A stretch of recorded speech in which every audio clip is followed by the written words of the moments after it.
and Charissa Thompson!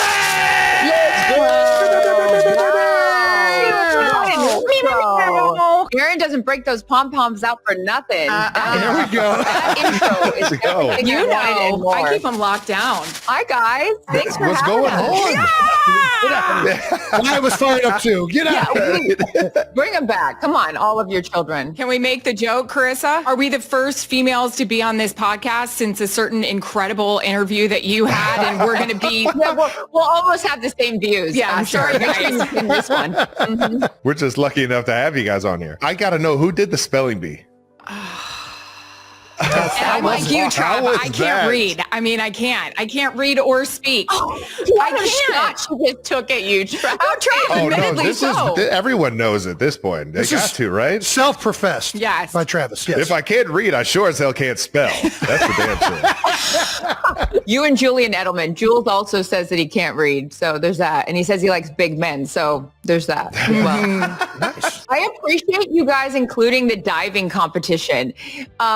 Respectfully, I say this, that the diving competition that I hosted on ABC was more of a flop than it was a splash, which was the name of it. Oh, They were like, go. we're I Kareem okay. Abdul-Jabbar on a 35 meter platform and see what happens. I was like, whose And this idea didn't was do well? this? So needless to say, there was not a season 2. And I'd like to say third place was I lost. She won the competition to Nicole Scherzinger, Pussycat Doll. She had been in performing art school since she was 14 years old. And I got third place to Evan Lysacek, who had just won the gold medal for figure skating in the Winter Olympics. If I had been asked to read a box score, I would have fucking won. You know what I That's mean? right, Erin. That's right. You know what? I would have. That's a You're banger. number one in our it. heart. Thank you. You were first place in my mind. All right, let's get into it. You guys have interviewed both me and Jason. Who's a better interviewee? Interviewee, yeah. Interviewee. you You guys guys, on the well, I hot had spot. the great privilege of interviewing you both at the same time. I don't know when Yes, this you was. did. This was like 10 lifetimes ago. It's got to be Yeah. at least 10 years ago that I sat down with you guys for NFL At film. least. I think it was Jason's Super Bowl. Yeah, and it was, we were by your old high school because NFL Films was doing a feature on you guys. And so I sat down with both of you and it was so wonderful. And that's when I learned, Travis, that you wear number 87 because of Jason. Oh, Don't yeah. let him tell you. Which this. That's Jason's the biggest still load not of buying shit. it. He's How not. is that a load of You shit? did not pick that number because of that. You've somehow Yes, I did. retroactively worked this in. There's no way. it was the only number that I had a connection to. You just like Tony Gonzalez, and what did you wear 87 for? What did you wear 87 for? We went over this in the interview that Clarissa had with us in Cleveland. Travis told me that he wears number 87 because that's the year that Jason was born. And I thought that was so nice. And that's how it all started. Without Jason, I wouldn't be where I am today. Exactly. Now say it back, Jason. Without Travis, I'd be way more successful than I I'm holding them back. am. Complete opposite. On the flip side, though, Jason has been known to be the the Sandra,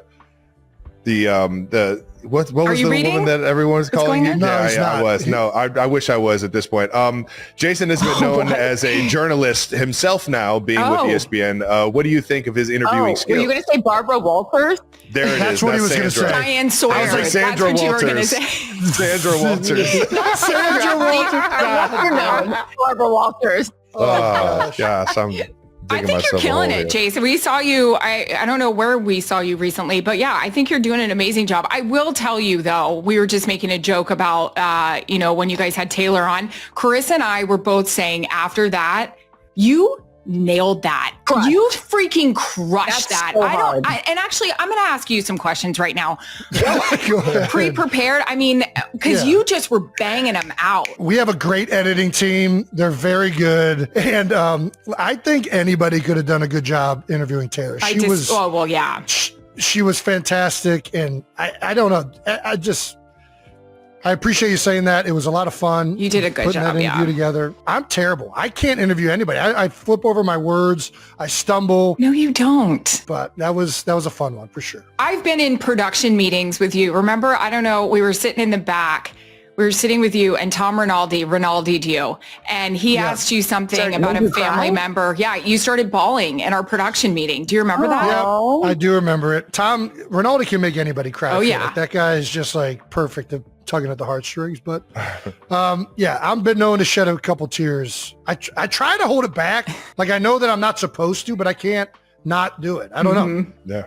Anyways, yeah. Okay, you go ahead. This is your podcast. You ask the questions. I want to hear. Please take this over. They Please want to take hear this from over. you guys. They hear enough from us. Well, because the last time that I saw you, you were a guest, like a week guest on, not a week guest. Thursday night? Don't take that out of context. Don't edit that We're in out. You were a great Chicago. guest. We were in Chicago and we did the kicking contest, but on Thursday Night Football, you came in and you filled in for the week and it was awesome and just, were a guest of ours, but I haven't seen you since then. And so obviously now with, almost a full year under your belt in broadcasting, what's been the biggest surprise for you? Oh man, how much travel it is and how much more you have to lock into everything across the whole like NFL. Yeah. Like I think when you play, you get so used to just focusing on your team and who you're playing that week. And a lot of times you kind of don't know what's happening like holistically across the whole league. Now I'm probably watching more football than I've ever watched because you have to watch as many games as possible. You're watching press conferences. You're doing all these things that as a player, you just don't pay attention to. And then on top of that, every week's an away game. Every week you're traveling.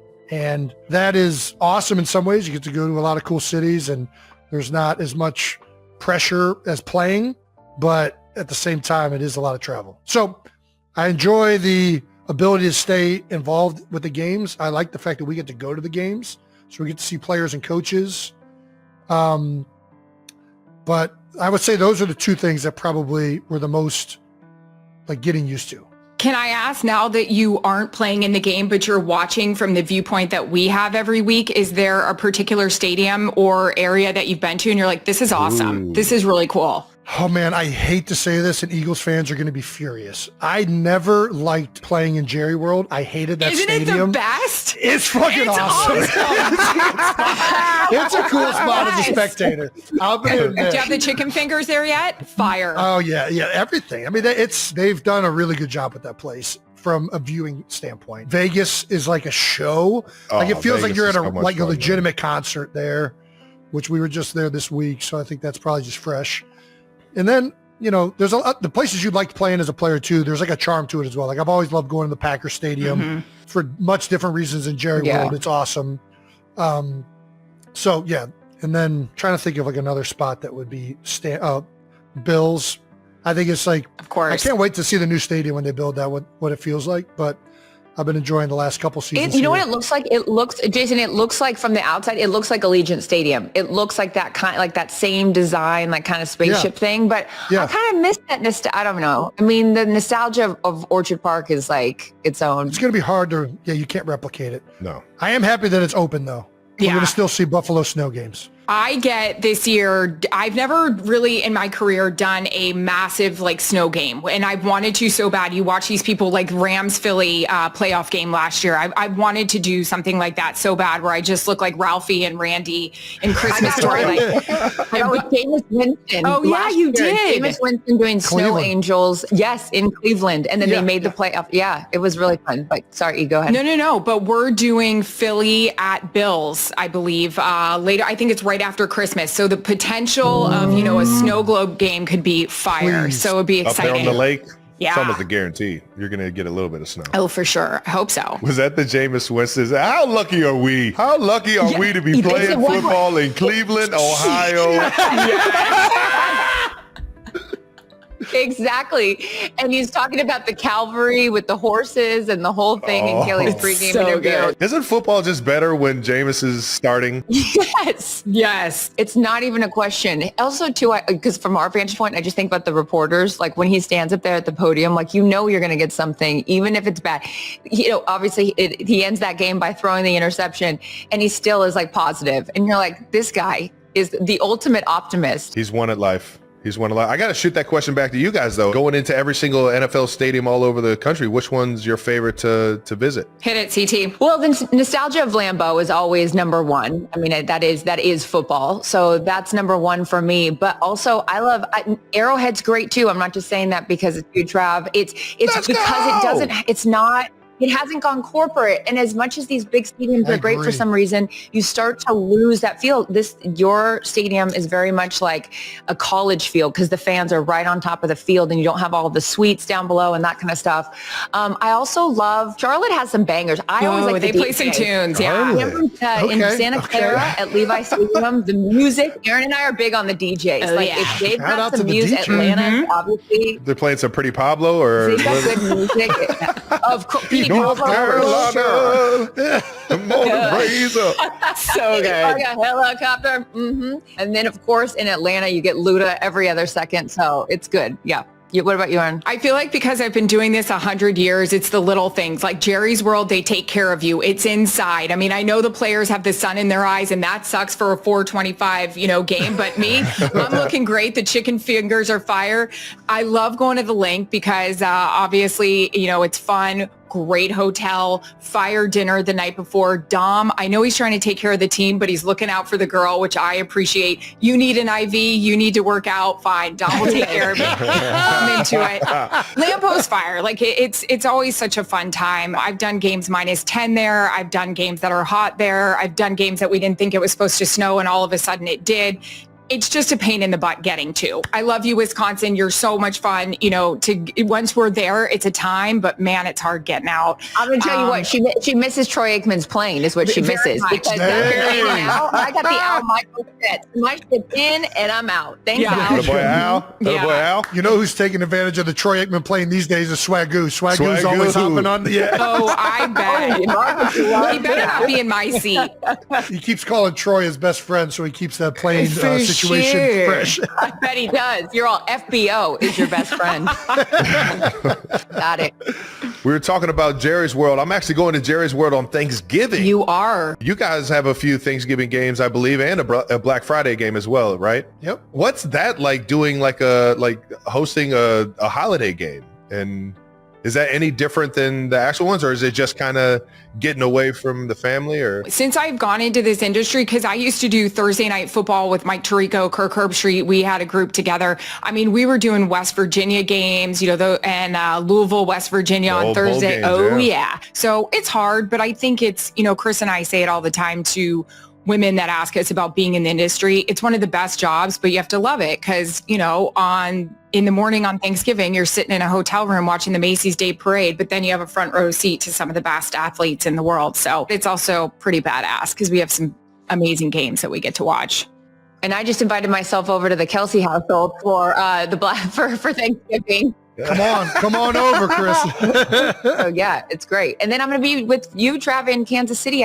We got Broncos Chiefs on Christmas. So fun. How do you like playing on Christmas? Because you did it last year too. You do. Fucking love it. Why? Yeah, I do. I love it.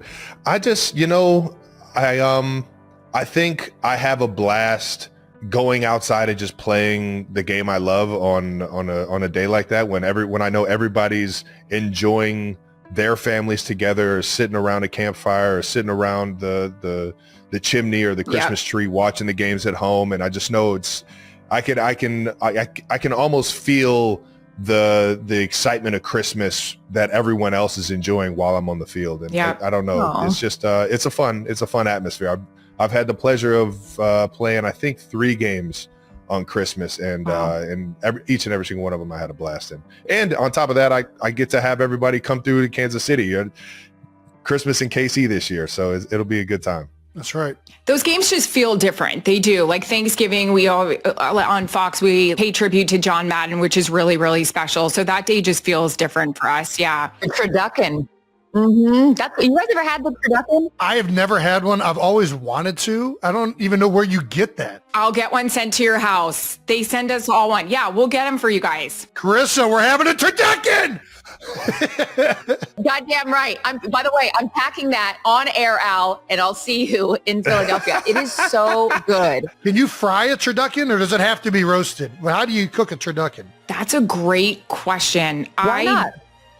Well, because there's stuffing on They're the like inside. Yeah. Oh, yeah. There's a lot of things in there.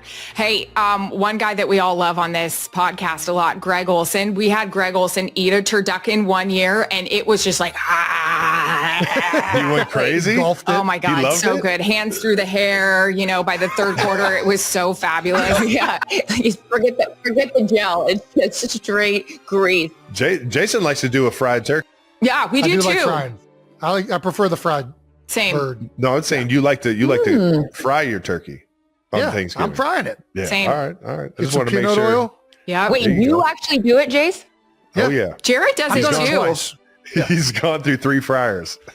I do tend to leave the oil in the fryer outside for too long, and then we got to pitch the fryer. But yeah, So what's the key to a perfect fried turkey? got to brine it. Definitely make sure that it's completely thawed and there's no, it's not frozen. All that leads to a disaster. You don't want that. You got to make sure you get the fill line properly, right? Because obviously Proper fill line. when you put the turkey in, the oil is going to come up. So you don't want that oil too high, but you want enough that it's going to cover the bird.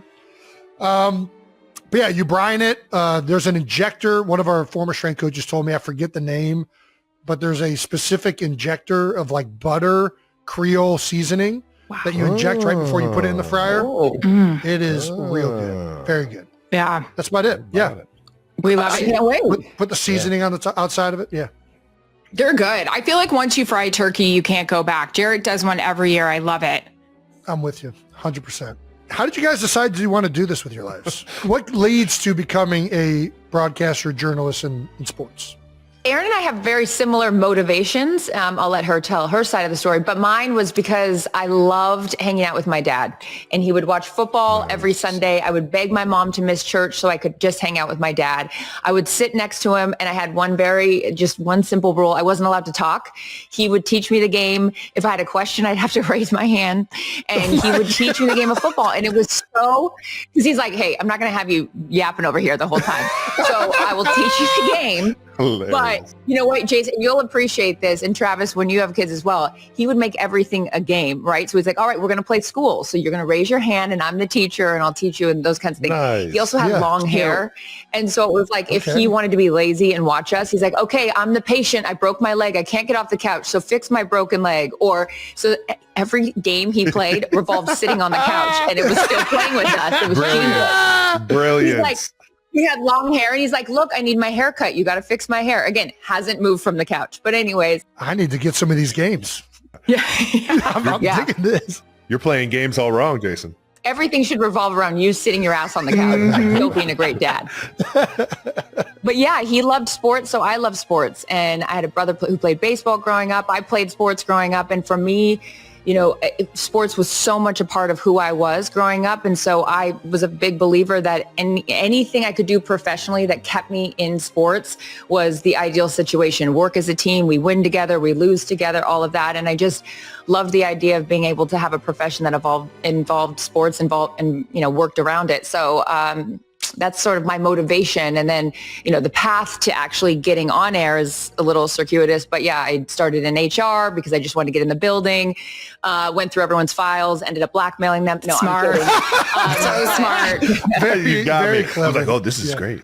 I have this on you. Let me do. Yeah. Who have you been hanging out with? I got in the building through HR and just ended up in production and then, different things from there. But no, I just have always loved sports. So that's sort of my quick 20-second background. It was awesome. I love it. Mine's my dad. He's from New England, big, Celtics, Red Sox. He grew up liking the Packers because he always said the Patriots were so bad that they were blacked out in Massachusetts. That's how bad they were. Oh, no. So I grew up my dad's a great storyteller. He was on television forever and he just explained it to me very much not like Chris's dad. I wasn't, taking care of him. No, I'm joking. But he would just make these people sound like my friends. And unfortunately, I grew up thinking that they were. I was obsessed with the Celtics. I wanted the Red Sox to win a World Series so bad for my father. I loved sitting back and watching Brett Favre, do his thing with my dad. And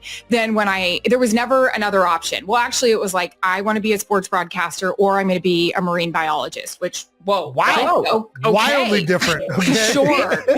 Sure. So, yeah, let's be honest. We all know how smart I am. I don't think that would have worked out, but I love it so much. I went to the University of Florida. I told my dad because, you know, if you have a good football team, college football team, the ESPNs, the CBSs, they'll be there. I just wanted really fun Saturdays. And then because I grew up thinking these guys were my friend, friends. I've had multiple encounters with Larry Bird. I met him and I told him everything about my life in 1 minute and absolutely like vomited my life story about how he is my everything. Called my dad right away and I said, holy shit, Dad, I just met Larry Legend. I think I embarrassed myself. I talked about all this stuff and he goes, oh my God, can you go back and say I'm sorry? I'm like, no, Dad. Saw Kevin McHale in an airport one time, ran up to him. It was like 11 o'clock. He's going somewhere. I'm going somewhere, coming home from a game, telling him he was my first crush ever. Hi, I'm Erin Andrews. I work on College Game Day, but you're my first crush ever. And I just want to tell you, thank you for like, shut up. One cool ass story though, like you think about like giving it, you know, paying it forward and, you know, with your parents and everything. When I worked for ESPN, no, actually Fox, I got to cover the World Series and, I took my dad to Fenway. It was actually right after, you know, the marathon and everything and how dramatic that was. But I brought my dad onto the field after they won. And then Fox said, we're going to go live, go inside the clubhouse, grab Big Poppy or whatever. Poppy actually came out in a tank top, goggles, champagne, sprayed all of us. Of course she did. Papa! And grabbed my dad and started swinging him around like a rag doll. My gosh. And my dad was just like, this is fucking awesome. It was just so cool. So cool. Oh, those stories are the best. You know, we both have our motivation and inspiration to be in sports broadcasting was our dads. And I think to be able to have those moments with them, like you had that, the World Series, I got to bring my dad to the 2019 Masters, front row, amen corner, top of the leaderboard, starts falling off. Tiger's inching his way up. And I'm like, we might be able to see this. And then we go to 16 or second row at 16, he birdies 16. And I like sat there and I was like, holy shit, I'm going to be able to experience Tiger winning the Masters with my dad. And that's like awesome. Our parents don't ask for anything. Like all they ever want is for us to be happy and healthy and like do what we love. And so to like have access or those moments where we can share them with our parents, like that's like the greatest gift in the world. Yeah. That's awesome. Giving the fam those kind of memories, those kind of moments, it's you can't put a price tag on it. My daughters don't like watching sports with me yet. How do I start to convince them to like watching sports? Is it the haircut? I got to start playing with the games? Is that the key? Doctor, barbershop, school. Perfect. Just centered around that. So they're not interested in football? I think they're so young. Wyatt, I think she would do it now. She usually wants to watch some Disney movie or like another thing yet. But hopefully, I'm hopeful that it's going to start to happen here coming up. I got to start coming up with a game, I think. I think that's the way. I got to figure out some way that we're doing something and playing while the game's happening. Because the attention span's not there. These kids this day, they can't sit down and watch. No. Like they just want the screen to be changing continually. Stimuli. Yeah. Crack. Give it to me. I think that's also what was so special about, you know, Erin and I have talked about it like with women and young viewerships, like Taylor's impact cannot be overlooked. Like those little girls that maybe didn't have an interest in football and then sit down because it's her, like that, the commercials and the different like little videos that you see that now all of a sudden the dads have a bond with their daughter over her, like is so special. Again, as two women who have made a career out of this because of their dads to have those moments, like who knows what kind of impact that will have later on in their lives in a myriad of different ways. But it's really special to see. That was just it for me, was just having that time with my dad, because my dad worked the weekends. He was, you know, on TV at night, so I didn't get to see him. So that was like our special time to do that. So maybe you carve that out as your special time with your kids. I don't know. I like that free time. I mean, I'd rather watch football than some of the other things we're doing. I think also you just mentioned Taylor and how much she's gotten girls into the sport and dads and daughters together, which that's one of the coolest things I get when people talk about Taylor and Travis and hearing from dads or hearing from daughters about that. It's an awesome thing. but also like, how much do you guys think about how many women you've been impacted that watch sports? Like, Oh yeah. Kylie was a communications major. She raved about both of you guys and how much she's loved like the platform that you've put women on in sports. Like, do you guys often think about that and how many women look to you guys as like role models for being involved in sports? Thank you for saying that. Thank you, Kylie. That's high praise from you. But there was a young lady, her name's Alexandra. She works as a Patriots reporter. She has for the last 5 years. She's been in the industry for 10 years. And as I was walking out on Thursday night, she handed me a handwritten note and wrote the nicest thing about Erin and I, and I don't ever like to think like, oh, inspiration, whatever, but it was so well said that, you know, she watched Erin and I do this over the last few years and kind of were, you know, behind the scenes, I guess, a motivation for her to do it as well. And now she's doing it and she's doing it on a big stage. And again, Erin and I have been in this industry for 20 years. So when I have moments like that, or even get anyone recognizing that maybe we might have, you know, I don't know, dare I say, inspired them, like that's really special. And I don't ever take that for granted, because I'll be honest, and I told your wife this on her podcast, there was some women that were not so nice to me coming through as I was surprising to me. You know, ascending. Why? I'll just say, I mean, women can be catty, and look, men can be catty too. It's not just limited to female gender, but it you know, jealousy or you know, these are few and far between. These are very coveted positions, and so look, there's a competitiveness that unfortunately turns into cattiness. And I always made it a point, because I will never forget those people, the individuals that were not so nice. And I was like, if there's anyone, I understand that this seat is a special privilege to sit in, but there will be a time and a place where I have to pass that on. You guys know, in the industry and the positions that you play and the sport that you play, there comes a time where there's going to be the next younger, faster, bigger, stronger person. And so it's like, you don't want to give up the seat, but at least help that person along the way. So I'm grateful of the women that were nice to me, but the ones that I will always remember, the ones that were not so nice. So I think for the longest time, even now, I was Tom Rinaldi the other day. We were talking. He said to me, you're not a tourist with how much you love the sport. I live and breathe it. Not like you guys. I mean, believe me, I get that. That's a different kind of lifestyle and dedication. But I'm obsessed with it because it's the only thing I love talking about besides my family. I look up to you guys so much. I look up to your families, what you've been through. And a lot of that is because of who I ended up marrying and watching his journey and knowing what it takes behind the scenes, especially when you're not a superstar or anything like that, but you love the game so much. I love football, and there's nothing more I want to do than be out there. And so I feel like when people come up to me, especially dads, and they say, I want my little girl to do this, I want her to be like you, that's, I think, what's breaking me down a lot more than it used to, especially now that I have Mac, because I want my kids to be you. I do. I want them to attack life like both of you did and or do. And so I think that's the thing that's like hitting me harder than ever, you know, and also I'll echo that about Kylie as well. When she had me on the podcast and she just mentioned that, Kylie's no bullshit. Like she knows what's real and what's not. And when she just said, hey, you know, you've done this and I've looked, that hit me. Like I got, you know, tears in my eyes, because she knows the people that care and love it and respect the players and the coaches and the organizations like Charissa and I do. So that means a lot to me when you're kind of stopped and like Charissa got that note the other day. Those are nice reminders. Absolutely. I bet. It's the best. Do you guys remember your first broadcast? You've done so many. Welcome to broadcasting moment. Were you proud of it? Did you black out? Do you remember exactly what you said? I remember my first ESPN one. Like I worked with the Tampa Bay Lightning. That was my first real gig out of college. I was the sideline reporter. I mean, Jarrett loves to watch those, like, you know, if they're showing the Stanley Cup and he's like, look at Green Machine. I like thought I was so great.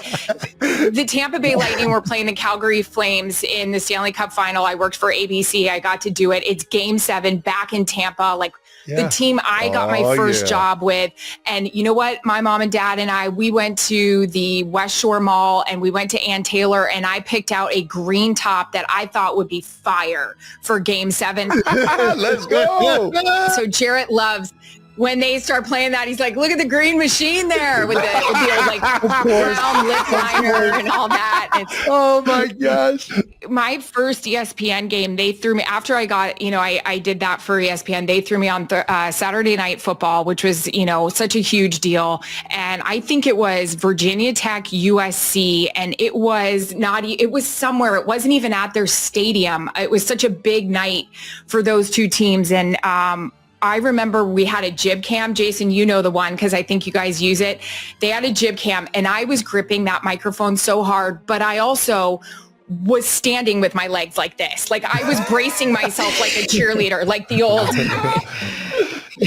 And my producer, after I nailed my hit, goes, "Hey, great job. So next time we do this, close your legs." I needed a good base. CT, what about you?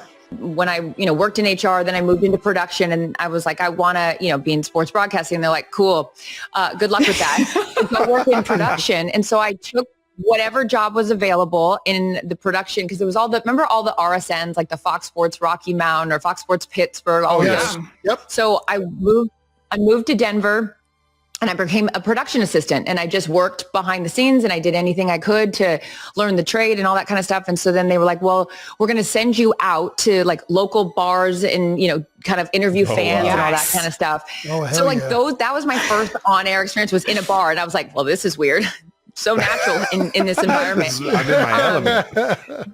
Yeah, these are my people in here. So then that got parlayed into they let the girl go that was on air as their Rockies reporter, the Colorado Rockies. And so they were like, we'll give you a shot. And if you're okay, then we'll give you another shot. And then they kept giving me shots. And so that turned into a 2-year contract, which was awesome. Anyways, so that was my first on-air experience. But my first welcome to TV moment, TV in a cold environment moment was I'm working for the Big Ten Network. It is a Golden Gophers game. We are outside. You know the one. I got the microphone. All right. Coach says da-da-da-da-da. And the play cock, play. Oh, no! My mouth is frozen. Oh, yeah. I can't correct myself. So finally I just go, Tom. You guys got it from here. And that's the worst, Jason. I don't know if you feel this way on air. It's like once you stumble, it's like, and then you try to correct it. It's almost like lying. The cover up, it's like, my mouth was frozen. It was just a wrap. Oh, that's funny. Do you think it's easier to get into sports broadcasting now or versus when you guys first started? What do you think of the current landscape? I think the one thing that's cool is there's a lot of avenues. Like these teams have their own like digital, social production studios that are nicer than what I was ever, introduced to before I got to Fox or ESPN. So I think there's a lot more opportunities in terms of how you get into the industry. But I will say this, Leslie Visser gave me this piece of advice, and I don't know if you're just talking about being a female in the industry, but, I say this to young girls, I kind of copy her, but being a female helps you get your foot in the door, but in order for you to stay, you have to work your tail off. And I think that's because of being a female, right? And that's the chip I have on my shoulder. But yeah, I do think there's a lot more opportunities. What do you think, CT? Yeah, I mean, in the digital age that we live in, I mean, there's so many different platforms. I mean, you could start your own channel. You could start, whether it's a podcast, whether it's a YouTube channel, any of these things, there's so many whereas for us, I mean, 20 years ago, it was, the CBS, the ABC, the, Fox. I mean, there was only a couple. And as I mentioned, those regional channels as well, or your local news. I remember when I was working my way through production, somebody said to me, a news director, and he was like, you send a resume reel. And, for me, it was on this, I took it from a beta and a DVC Pro and I put it on a CD. And he's like, there's going to be different news directors that are going to put this tape in for all of 5 seconds. So if you don't capture their attention in the first 5 seconds, it's a wrap. You're going to be thrown in this pile with a bunch of other tapes of people that want to do this.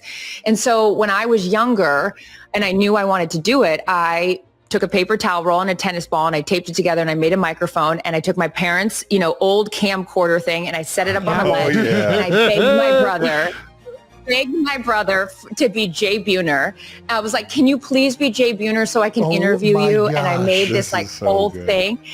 And he got a free bat, when you go to the Mariners games, it's batting, helmet night or whatever. So he put years older than me, and he's like, oh, this is so stupid, Charissa, like so stupid. And I was like, please, I'll do whatever you want. Just please, can you please just do this? So he's like, fine. Cute. So he stands there, and I interview him with this.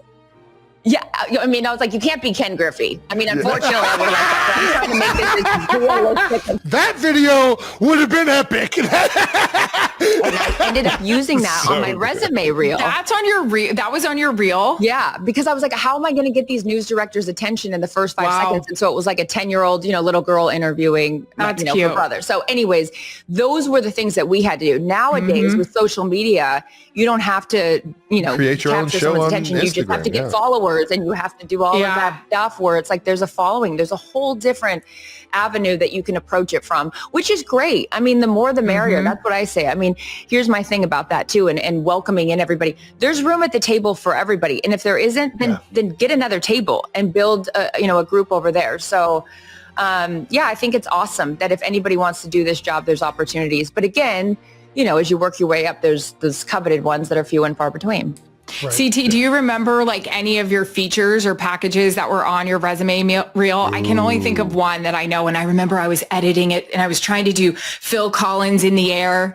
Do you remember like one of yours? Oh yeah. Not as dramatic as a Phil Collins in the air. This was, you had to do the recording and the editing, and this wasn't just like, that's crazy. And mine was awful.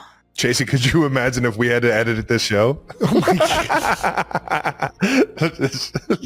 Edit, carry the tripod. You had to set up the shot.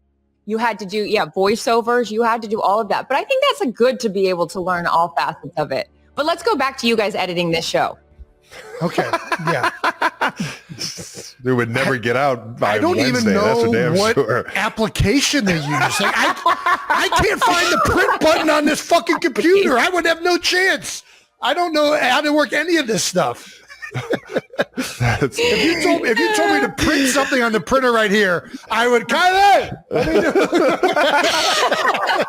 Do you guys have a favorite sport that you like covering? Ooh, that's a good one. Doing it. The NFL. NFL for sure. Yeah, I was a part of college forever, even, doing college game day, and it was great, and I loved it so much, and I'm grateful of it. Really just formed me. It taught me a lot. I mean, it did, and I made great relationships with the guys that I worked with, but I knew, and this was a big thing when I left ESPN to go to Fox, I was like, am I doing the right thing? Should I not? I mean, I talked to Coach K, I talked to Chip Kelly, I talked to a lot of people that I worked with, and I was like, is this the right thing to do? It's the best sport to cover. It is awesome. And it's because of you guys. It is. It's just. Are football players the best? NFL players are the best to cover, you think? Hockey's pretty fun too. Hockey's a time. The athletes that play in the NHL are by far the wildest. They are the hidden disparity personalities, of them. man. Oh yeah. Their party, their fun time. Yeah. And they will say more outlandish things. I feel like NFL guys are more buttoned up and kind of toe the line mostly.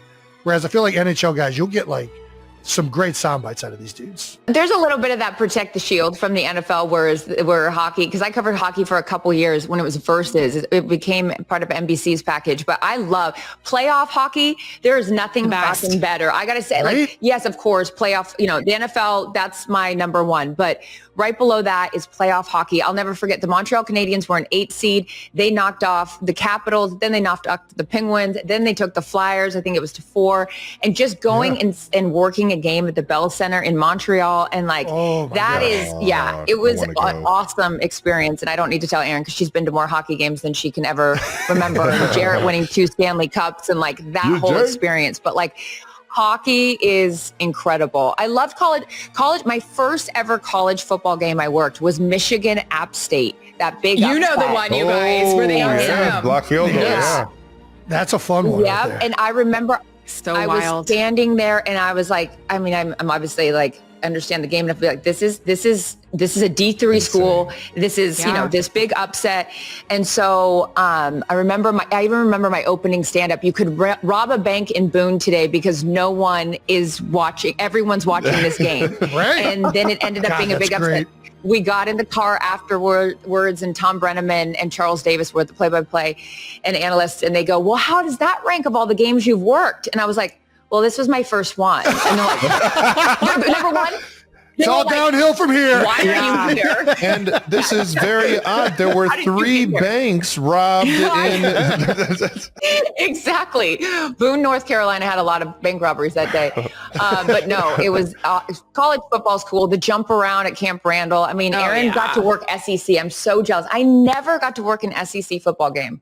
Yeah, I want to go back to these SEC places. Yeah, I've never even every single been. one of them, man. What? I've only played in Neither one. has Jarrett. He's never gotten to see any of it. I'm like, dude, you have no idea. It's like Toronto Maple Leafs on, it's the next level. another Now, I'll one. tell you, So seriously, I know you went to Florida. What's the best environment, in all honesty, on game day? Because I've heard one like routinely, and I want to know if it matches up. when I was, working college game day, Saban, Alabama, it was the end all be all. I was like, I'm getting my kid. I'm giving him to Saban. It's going to be like Simba, the circle of life. He's going to make my kid go to the national championship and get him in the league. So Alabama is fire. LSU at night. That is what everyone says. Death Valley. Everyone it's the unanimously. Next level. It's rocking. It's shaking. Those people have been in the parking lot over the weekend. They are marinated perfectly. It is shrimp etouffee. You know how much shrimp etouffee I had working at ESPN college? That's fire. Ole Miss is fun for, a 3:00 game, but LSU is amazing. It's really great. People just park in the middle of the street and they just take their car and their keys with them. Like, what is happening? Jesse Palmer, who I also worked Thursday Night Football with, he used to talk about when he played for Florida. I don't know. It was a big matchup. It was like 1 versus whatever. Florida rolls into Death Valley. And he said, they're on the bus with Coach Spurrier and people are just shaking the Gators bus. And he said there's gators hanging from the trees. And Coach Spurrier was like, hold on, y'all. Hold on. Old days Cajuns. like that, those stories, so much fun. Yeah, college football, it was fun to cover, but I like going to Arrowhead. With the NIL and conference realignment, it feels different. It's different. And it's still awesome game. That's, the sport is still great. It just felt different when, like the Pac-10 was the Pac-10 and I don't know. There just is like a different vibe to it, but that's, Yeah, it's definitely in a weird state right now with the conferences and the NIL stuff and teams are. Now it has 20 teams. I don't even know. I couldn't even name all the teams. I know. It's different. Kids are like playing for like 3 different schools. Like it's nuts. It's driving Bentleys and But the plus ones, you, Jared, Steve, you guys have to go to LSU together when everybody's like done with their, playing. That would, you guys would crush it. Yes. CT, I was going to ask you, when you covered NHL, and we both did, was there ever a time, because the injuries with those guys are so different from, hockey players will come and do an interview with half their face hanging off. And I did a game, Jeremy Roenick, that shows how old I am, half his face was off. Like he had gotten it all stitched up and was. Yeah, he had to wear that chin guard for a while. I remember this. And I looked at him and I go, oh my God. And then I just blanked out on my making you talk? Yeah, I go, does that hurt? And he was like, yes, really bad. That's interviews, because it was like half his face was hanging off. But did you ever do one where you're like, holy shit?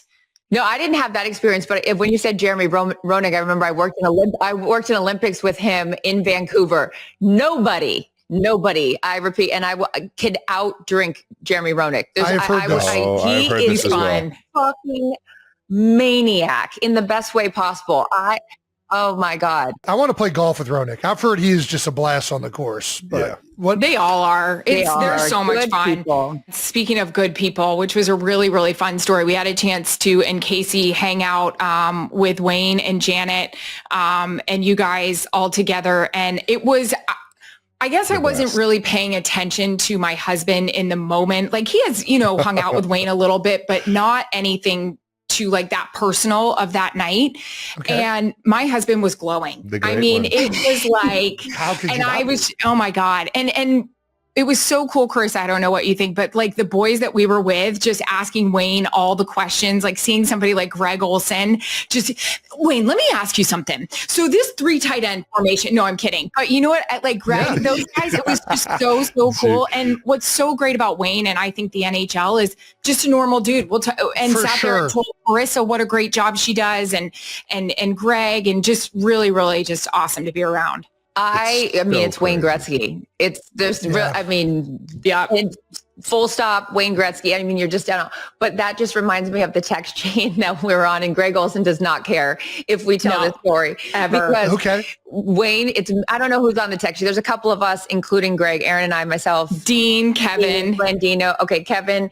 And after that night, it was a couple of days later, like last week, I guess Wayne had texted Greg. He got his phone number and he just wrote, "Hey, this is 99. Okay. There's only 199. There's only, right away. one. It's not JJ Watt. Yeah. He actually said, "Hey, I just want to tell you it was great hanging out with you. And I just was watching you and you do a really good job." And he also gave a little bit of a hint. He said, "Janet and I really enjoyed getting to know you." So Greg sends a picture of the text to all of us on this chain. And Greg's response is, "I'm sorry, who is this?" He wrote, "Who is this?" What? Oh my God. He had to be joking. No way. He wasn't. I mean, he had a few ones that night. I think we all had a few ones that night.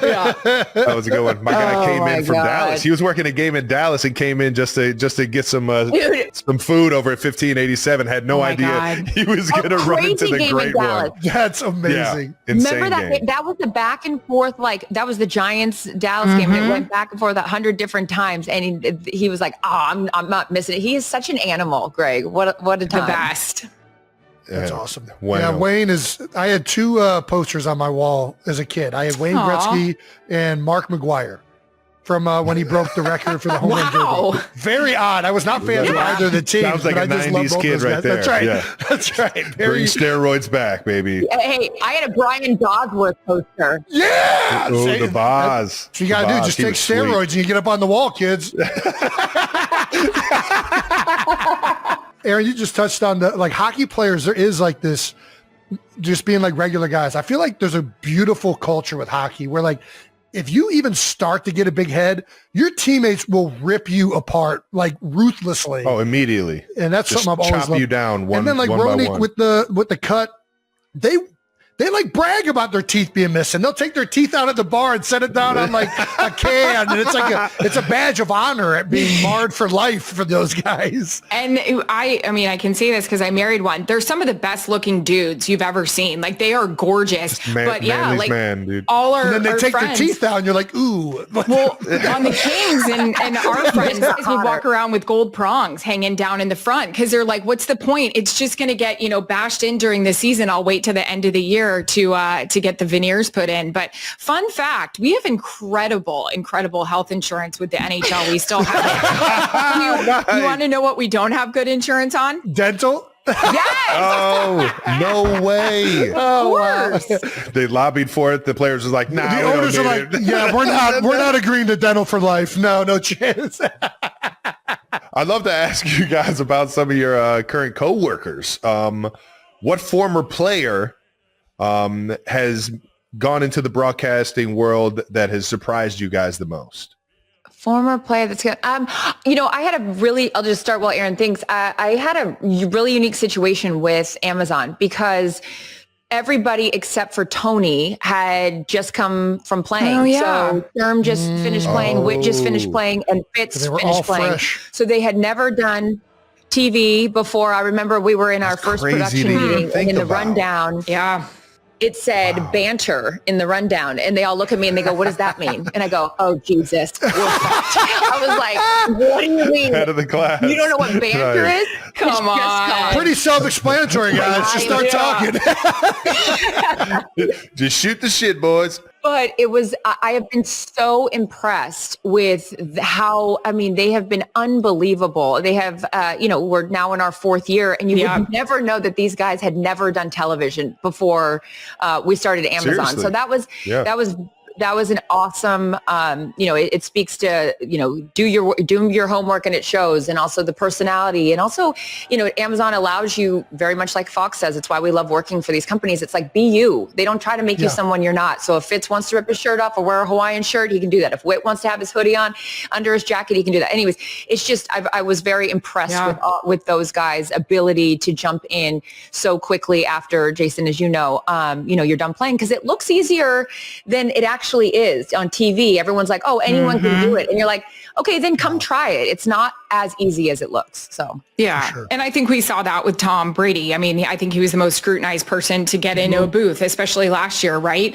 And I'm proud of him. I really thought, like you said, you get in, you think you can do it. And it's like, and I'm not saying that about Tom, but everyone has their opinion and they let it be known what they thought of him. And it was funny. We were, I think we were doing Tampa, maybe it was Tampa Eagles week 4. And I was sitting in my hotel room and they were playing last year's Eagles Bucks game. And I texted TB and I just said, wow, listening to you in this game, which was your 4th game of the season versus now, it's just night and day. And that's a testament. Right. And I'm not surprised because I think all of us know what his work ethic was going to be heading into the job.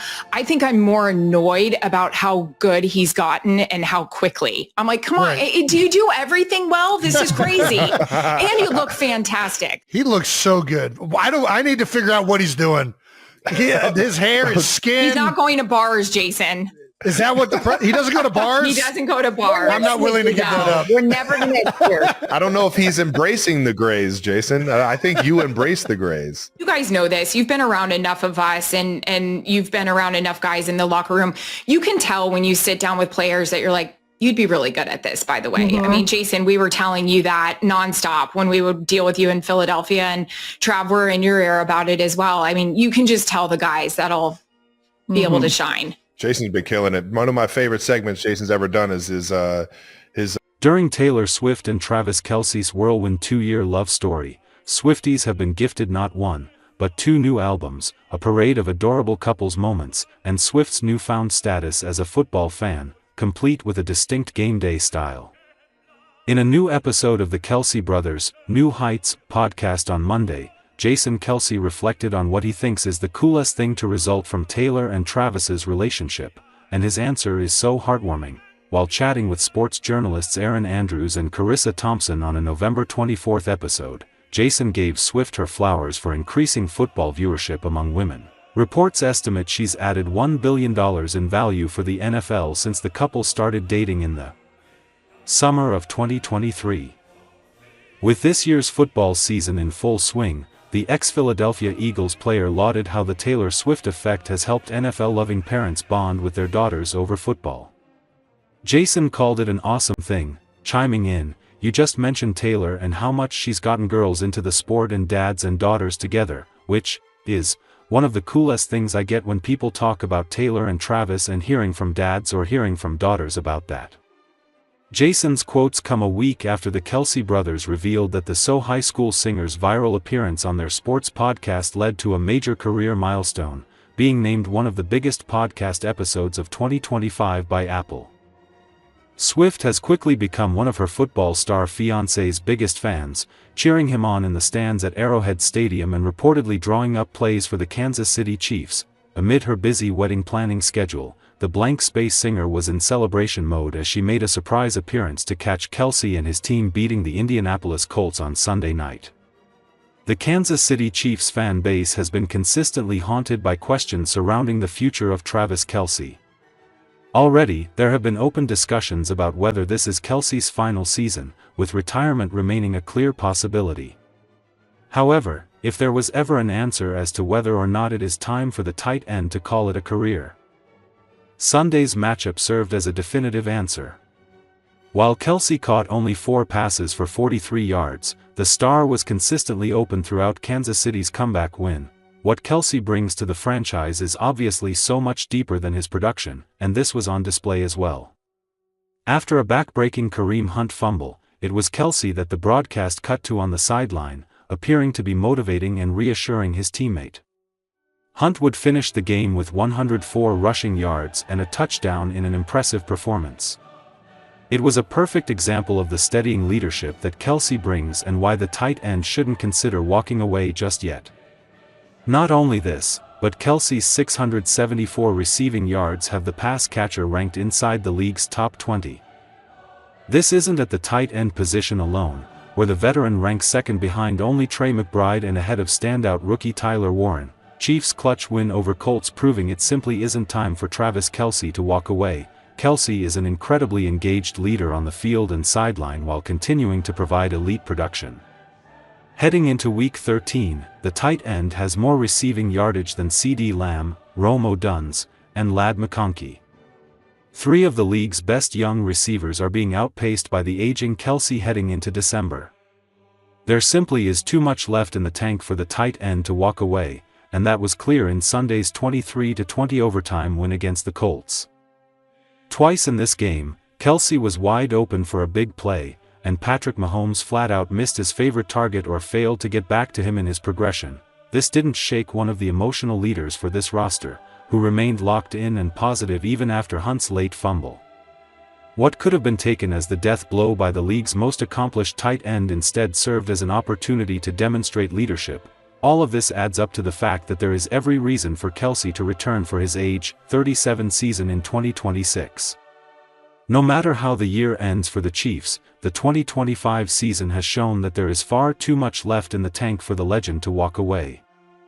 As long as the Chiefs have Mahomes and Andy Reid on the sidelines, this roster is going to continue to chase history. Something that Kelce has been a pivotal piece of and should continue to play a role in beyond the 2025 season. Retirement isn't the right choice for a player who remains this impactful and pivotal to an offense. Sunday proved that if Kelce chooses to walk away, it will be a personal decision, not one indicative of what the player should do, considering what Kelce continues to bring to Kansas City. After last week's away game against the Denver Broncos, Travis Kelce and the Kansas City Chiefs returned to their home field, Arrowhead Stadium, to face the Indianapolis Colts today. Kelce's fiancée, Taylor Swift, continued to keep a low profile today. The singer attended the Kansas City sporting event but was not shown on the broadcast. When the Chiefs won, she was filmed cheering in a suite. This content is imported from X. You may be able to find the same content in another format, or you may be able to find more information at their website. Swift has flown under the radar at many of Kelce's home games this year, and that has been deliberate. A source told Us Weekly in October that the singer had decided to stay more low-key at Kelce's games because the attention she attracted was getting too excessive. That same month, the star highlighted her ability to enter and leave buildings undetected during an interview with BBC Radio 2. It would be her best skill as a spy, she admitted. Just put me in a garbage can, roll me, I don't care.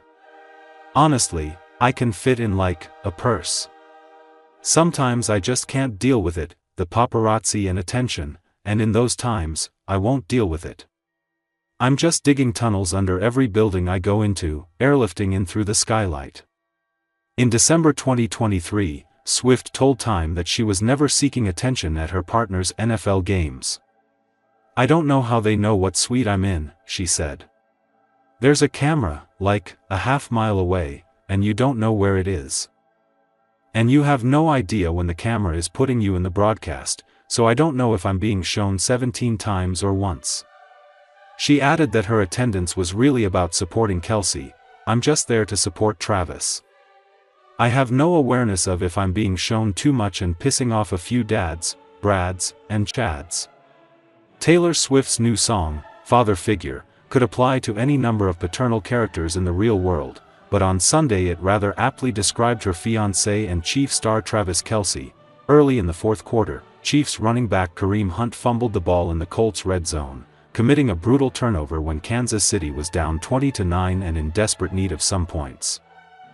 Hunt was visibly upset walking to the sidelines after his mistake, but not long after he was greeted by Kelce, who was determined not to let the veteran running back hang his head.